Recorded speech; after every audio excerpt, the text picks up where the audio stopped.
Hello everyone. Sorry I couldn't be there today, but I know you're in good hands. So if you would please make sure that your phones are checked in and that you have your calculators out, and then please have last night's homework out. It was on the first day of 4.1, which was writing an equation in slope-intercept form. Slope-intercept form is what we worked exclusively with in chapter 3. It's any equation of a line that's written in the form y equals mx plus b, and then we practiced that yesterday, whereas opposed to Tuesday and Wednesday when we practiced writing the equation for a line given any points. We worked specifically yesterday for writing the equation of a line if you're in the very unique circumstance where you know what the y-intercept is. So please have that out. I'm going to put up the answers here and then read them off. So it's right here. So maybe take a moment if everybody doesn't have it out. You can pause the video until everyone does. Once everyone's ready, then you can unpause it and press play again.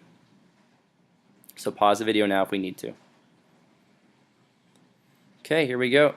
Number 3, the answer was y equals 2x plus 9. The slope was 2, the y-intercept was 9. Number 4, it was just y equals 5. The y-intercept was 5 and the slope was 0, so it'd be like plus 0x, but we don't write that. Number 5, the equation was y equals negative 3x.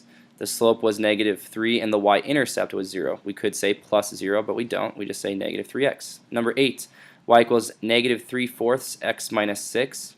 Number 9, y equals 1/3 x plus 2. Slope is up 1 over 3. The y-intercept was 2. In number 12, it was y equals 2x minus 12. Slope was 2. The y-intercept was negative 2. Number 13, it was y equals negative 3x plus 2. Number 14, it was y equals 6x minus 5. Number 19, it was f of x. That's just using function notation. That's a specific name for y, so it's like y equals x plus 2, but we gave it a more specific name. Otherwise, it's nothing different. So f of x equals x plus 2. The slope is 1. That's the number in front of x. The y-intercept is 2. And number 27, the slope and the y-intercept were substituted incorrectly. The correct way would be y equals 2x plus 7. There was an error in 27. It was your job to correct it. So please put how many you missed at the top, and then on Monday I will grade both this one and then today's as one. Okay. So with that, then you could at the bottom of this homework try the warm-up question. The warm-up question for today is this guy. Imagine you're given the following points. These points make a line.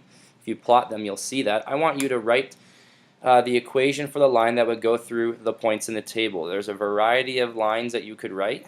I'll show a couple of them, but your job is to write whatever line you would like to. You can do Bruin point slope, or you can use slope-intercept form if you think you can find the slope and the y-intercept. Okay, so at the bottom of your homework, try this guy. Write the equation of the line that would go through the following points, and then pause the video, give everyone a chance to try it. Once everyone's had maybe a minute to write their equation, we'll come back and I'll show a few different equations you could have written that are all really different versions of the same one. So pause the video now, come back once everyone's had a minute or so to try. Okay, welcome back. First thing you need to be able to pick off is the slope. The slope is the ratio comparing how the y's, in this case f of x is just a fancy name for y, so hopefully that didn't throw you off, just another name for y. You need to see how the y's are changing and see how the x's are changing. How are the y's changing? Well, each time you are adding 4. You are adding 4 every single time. How are the x's changing? Every single time you are adding 1. So your slope would be 4 over 1, or we could just write 4. So there's my slope. Now I need to be able to pick off a point. Some of you might have noticed that actually this very first point is the y-intercept. It's the point that has an x-coordinate of 0, so that's the y-intercept. So the easiest one to write was probably the one that just said y equals the slope of 4x plus 3, and you'd be done. You could have written it also as y equals 3. That's where y starts, and then you add 4 for every x. Either one of those is in slope-intercept form. That's the easiest one. But really, you could use any point that you want. I could have maybe used this point right here. I could have said y equals 7 to start, and I add 4 for every x past 1. And I'd be done. If you want to see that it really is the same as this first one, well, you would distribute. That's how we get from Bruin point slope to slope-intercept. So I could distribute here, y equals 7 plus 4x minus 4. Oh hey, 7 minus 4 are like terms. Y equals 3 plus 4x. So you get the same thing. So this would have been an appropriate way to write the equation for the line. You can use any point you want. We'll even use the last one. Let's say I wanted to use this last point. I know the pattern would continue of adding 4. So it would be y is 19, and I add 4. That's my slope. That's my pattern for my y. But I would do that for every x past this x coordinate of 4. And I'd be done. If you want to check that it is actually the exact same as this one over here, well, you would have to distribute the 4. You would get y equals 19 plus 4x. 4 times a negative 4 is minus 16. 19 minus 16 is 3. And hey, look at that. You get slope-intercept form. They all agree no matter which point you chose to use. So that's kind of cool.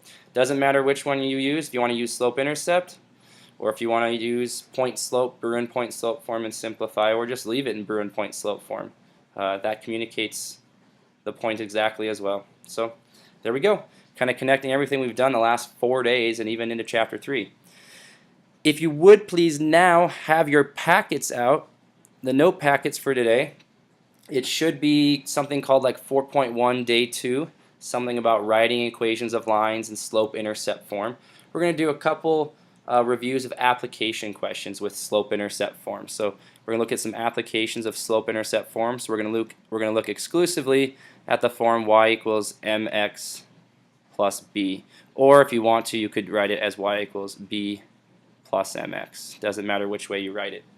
So let's do an example of an application of this. So let's say you currently have $75 in your bank account. You're going to charge $75 for each lawn you mow this upcoming summer. First off, I want to write an equation for the amount of money you have, which is A, as a function of the number of lawns that you will have mowed. So we start off with A. The amount is $75 plus $25 for each lawn that I mow. I'm going to use a kind of a cursive L. And we're done. I haven't mowed any lawns yet, so I don't need to do any lawns past anything. I'd be done. This is slope-intercept form. $25 is my rate, my slope. My 75 is where I start out. So I could even begin to graph this guy. There's a graph supplied, so I'm going to graph it as well. My lawns mowed determines how much money I have. So my lawns are going to be my x, and then my money, my amount, is going to be my y. So I'm going to put 0 down here.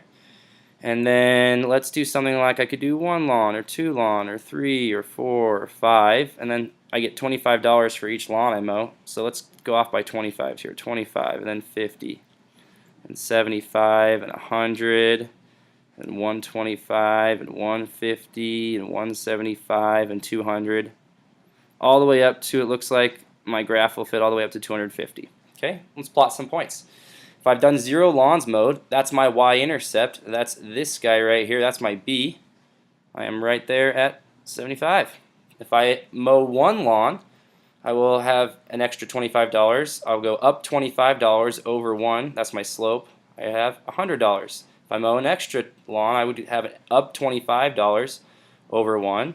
I can begin to plot my lines, or plot my points, and I get my graph. My graph will look like this. And then I can see how much money I'll make no matter how many lawns that I would want to mow. So an example of writing an equation in slope-intercept form. 75 plus $25 for each lawn. Okay? Nice part about having an equation is I can calculate really easily. How much money would I have if I mowed 13 lawns? Well, my amount was my original 75 plus 25 for each lawn that I mow. So for 13 lawns, it would be, my amount would be 75 plus 25 times 13. Well, it's not letting me write right now. Go back. There we go.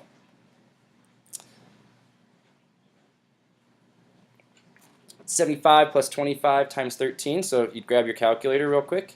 And let's do 25 times 13. Get an extra $325 plus 75. I will have $400 in total. Cool.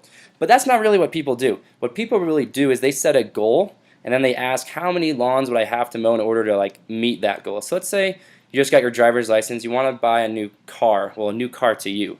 You're not going to buy a full-on new car. That'd be a lot of lawns. Let's say you're going to buy a used car. So you go looking around and you see there's a 2000 Honda Civic.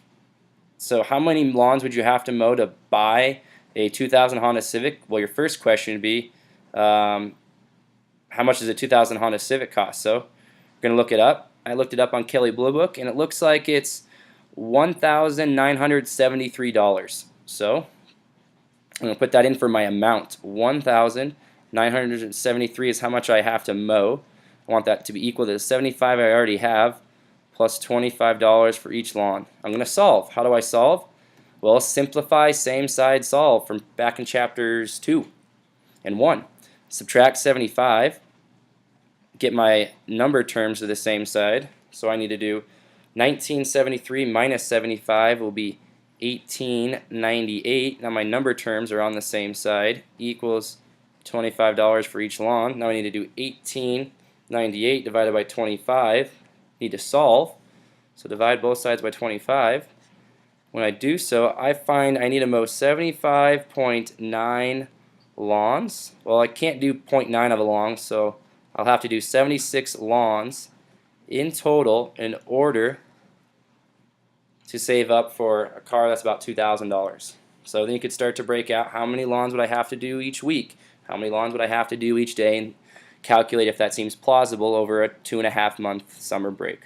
Okay, just an application of using slope-intercept form to calculate.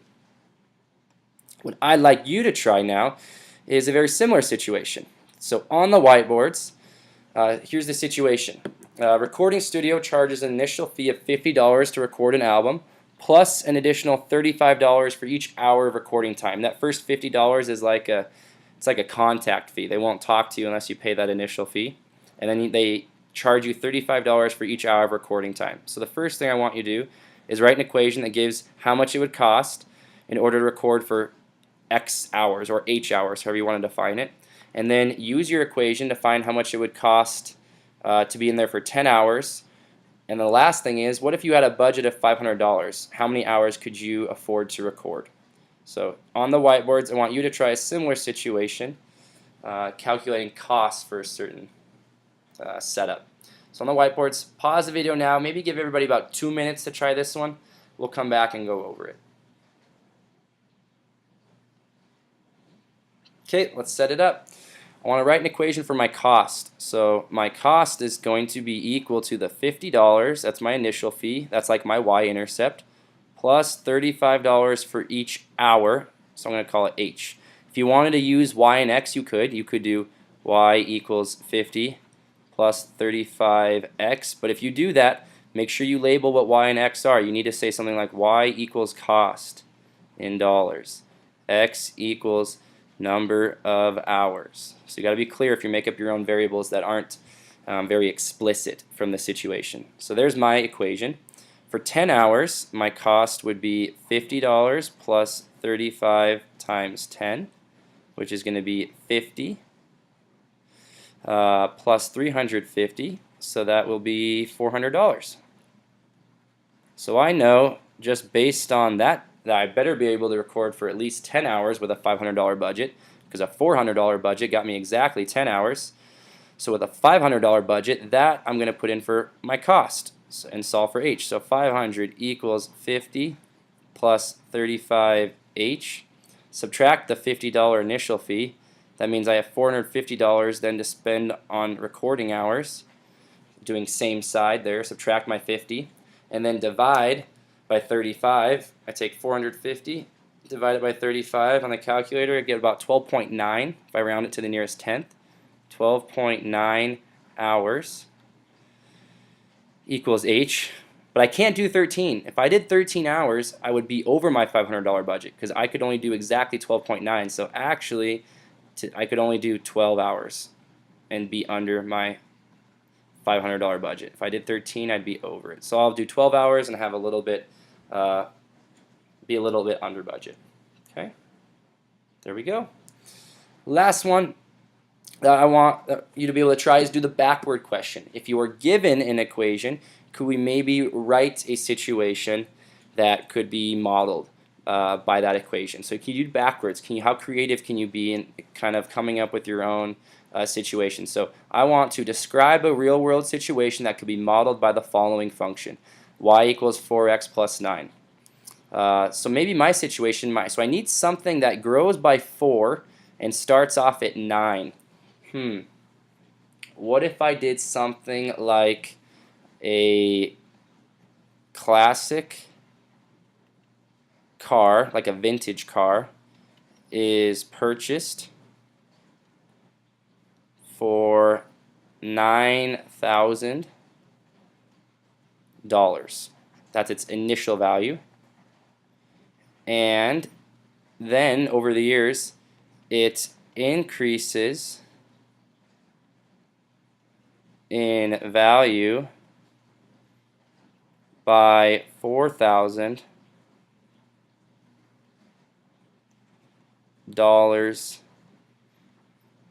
each year. Probably not super realistic. Usually they don't grow that consistently or by that much, but it's more creativity in this example. So there's my situation. Classic car is purchased for $9,000. That's its initial value. In this case, we call that the y-intercept, B. And then 4 is how much it's changing, its slope. It's growing by $4,000 each year. So my problem could be something like this, like what is it valued at after 5 years?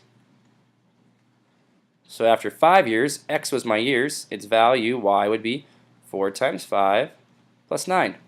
4 times 5 would be 20, so it's grown by $20,000 plus the original 9. It would be worth $29,000. That would be sweet. There's my creative example. Last one I want you to do is I want you to try it for yourself. You come up with a situation now that would be described by this setup. I want you to start with something that has an initial value of 10, but now its slope isn't growing. For some reason, it might be losing a certain amount each time. So see how creative you can get. Write a story that goes with it. Come back and I'll share my example with you. Once you have your story, go ahead and write a problem about it. You know, what's its value after this amount of time or whatever. Or you could say how long does it take to be worth this much or whatever if it was a cost situation. And then if you write a problem, maybe trade with a neighbor. See if they can solve your situation. So let's take 2 minutes, maybe a minute for you to come up with a situation and maybe a problem, and then a minute for you to exchange and talk through it with somebody else. This will be our last part for the day, and then we'll have the rest of the time to complete the homework. So pause this video for 2 minutes, come back after 2 minutes.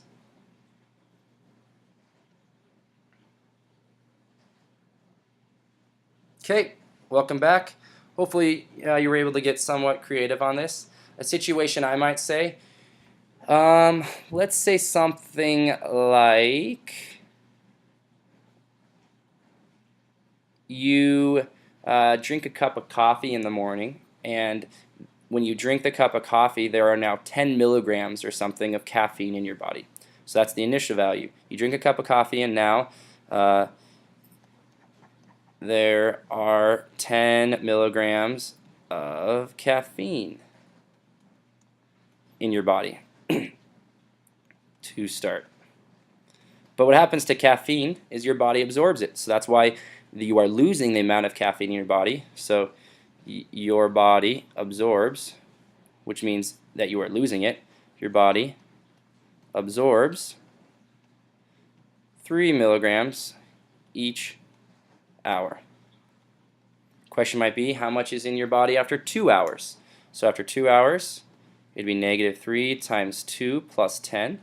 Negative 3 times 2 is negative 6 plus 10. There'd be only 4 milligrams of coffee left. That might be my example of a situation that has a negative slope in real life. Okay, but that's it.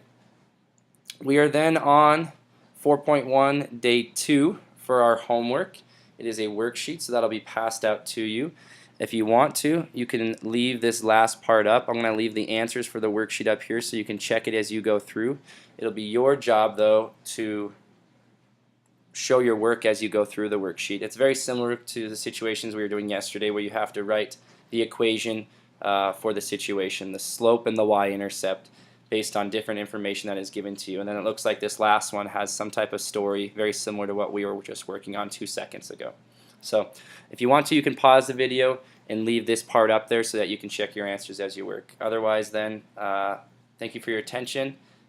Use your note packet as you're completing the homework from today and yesterday, and then I will see you on Monday. Thank you.